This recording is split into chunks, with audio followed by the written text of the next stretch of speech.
With me now on PM Agenda, Bruce Hawker and Grahame Morris. Thank you both very much for your time today. First to you, Grahame Morris, on the polls. Clearly they're pretty ugly for the coalition, and Tony Abbott today was pointing to the budget in 1996, which was also pretty ugly for the then Howard government. Now, you were right in the centre of things around that time. Is this worse? Look, everyone expected that the government would go backwards after having to deliver this sort of budget, but I think it looks as if, you know, it's much more severe, the whack the electorate has given the government, than most people thought. And you know, you look back and you think, well, what else could the government have done? You know, the economy is still the main game for any coalition government. So they had to get that right and make sure that they have an economic story in their back pocket ready for the next election. But maybe, just maybe, some of the selling of it in the lead up to the budget, and maybe a couple of sweeteners in the budget, would have made it a little more palatable for many of the people who didn't like it.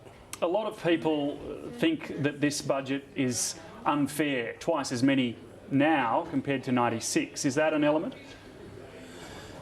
Well, that is the problem. You know, the government was hoping it would get headlines that sort of said tough but fair. And when you looked at it, though, it was fair in the sense that everyone took a whack. But sometimes the big end of town is happier to take a whack than, say, Middle Australia or the bottom end of the market is. And maybe, just maybe, there needed to be something else in there where people, families would say, well, OK, I got a whack here, but at least they acknowledged it and they did this for me. And that's the difference between the original Howard government and this one. But in fairness, this was much harder too, because the legacy, you know, Bill Shorten and his mates essentially said, look, we're going to lie back in a lapse of luxury, we're going to put our Uggs on, we're going to live this lovely life and send the bill to the kids. Tony Abbott was never going to do that. You saw very closely what happened to Julia Gillard after the carbon tax broken promise. A lot of people feel that promises have been broken here and they've lost faith in the Abbott government. Does that make it a whole lot harder for him to turn things around? I think so, particularly given the fact that for 3 years he attacked Labor mercilessly about broken election promises. And here he is within months of being elected doing exactly the same, if not more. In fact, he's introducing 2 new taxes, neither of which he said he was going to introduce during the election campaign. I think if he'd been a little bit more honest in the campaign and said, look, there are some things we're going to have to do, we probably are going to have to make some tax hikes and cut some services, then he would be able to sell this budget much more convincingly. But he never did that. In the election campaign, every time there was an opportunity for him to close down a debate by lying about what they were going to do in government, he did so. There's still a long time, though. We're 2.5 years out from an election. Is it enough? Well, he's going to need all that time, I think, because once the concrete starts solidifying around that issue of trust, it takes a lot of jackhammers to get you out of it. And I think that's going to be a big problem for him between now and the election. Grahame Morris, what should Tony Abbott and Joe Hockey do now? Well, for a while they have to continue selling the budget, but particularly explaining why they had to do it. And also, you know, unfortunately, some of the good news, like $20 billion worth of infrastructure, is being buried by, you know, by stories about polls and, you know, all that sort of stuff. But look, for a while, they have to explain what's in the budget and why it was necessary. But, you know, over time, things change in politics. You know, and also the power of the office of Prime Minister to shift the agenda is enormous. But I still think that while Tony Abbott and Joe Hockey and others would be disappointed in the sort of reception the budget got, I think they'd be sitting there and saying, well, if I didn't have a go at this sort of correcting the economic mess, would I feel even more disappointed? And I suspect that's right. At least they can sleep soundly knowing that they had a go. Bruce? Well, one of the problems that the government's got is that they say we've got to make these cuts, but in the same breath, they give more than $20 billion to women as part of a paid parental leave scheme when they go off to have babies.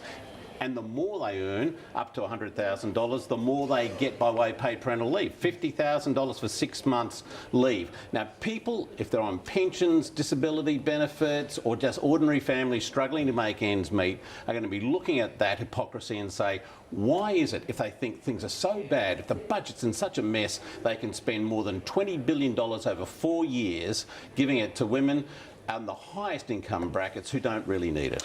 So what about the Senate then? We heard from Clive Palmer saying, well, he's going to block pretty much everything apart from a couple of, big savings measures like the aid cutbacks and the rest. But Grahame Morris, should Tony Abbott be worried about getting some of this stuff through the Senate, and particularly what will make it through the Senate, like the fuel levy and the debt tax? Very worried. Because just imagine if you went through all this political pain and out of it didn't come the economic gain. And it does look as if, Eric Abetz, as the leader of the government in the Senate, plus the ministers, plus Tony Abbott himself and others, are really going to earn their money as they negotiate and explain and talk to not only Clive Palmer, but Clive Palmer's new mates in the Senate. And these are people who have never been in Parliament. They've never been big on policy, and all of a sudden, they're going to be drowning in all of this policy stuff, and every single vote where Labor and the Greens gang up against the government, the Palmer people will decide the outcome. That's enormous pressure on them, but also enormous pressure on the ministers responsible to negotiate a sensible outcome. Bruce Hawker, do you think many of the measures will change, will be amended on their way through? I think they're going to have to. Interestingly and rather perversely, I think the two measures which will get through, with the help of the Greens on the one hand and Labor on the other, are the two tax measures. This deficit deceit tax, as I call it, that'll go through with the support of Labor, and probably it should. And the fuel levy is going to go through with the support of the Greens. So they're going to be in this terrible position where, one of the big achievements of this budget is going to be to increase taxes in two separate instances, and some of the other measures which they're wanting to get through, cutting in benefits and so forth, are going to be much harder to achieve because Clive Palmer's a populist, and the people that support him basically are in that boat as well. And Labor, certainly for very good and proper reasons, are going to be very unimpressed with the idea of cutting age and other benefits over a period of time. Bruce Hawker, Grahame Morris, we'll have to leave it there, but thank you both very much for your time today on PM Agenda. After the break, we will have another hour of excitement here this afternoon. Stay with us.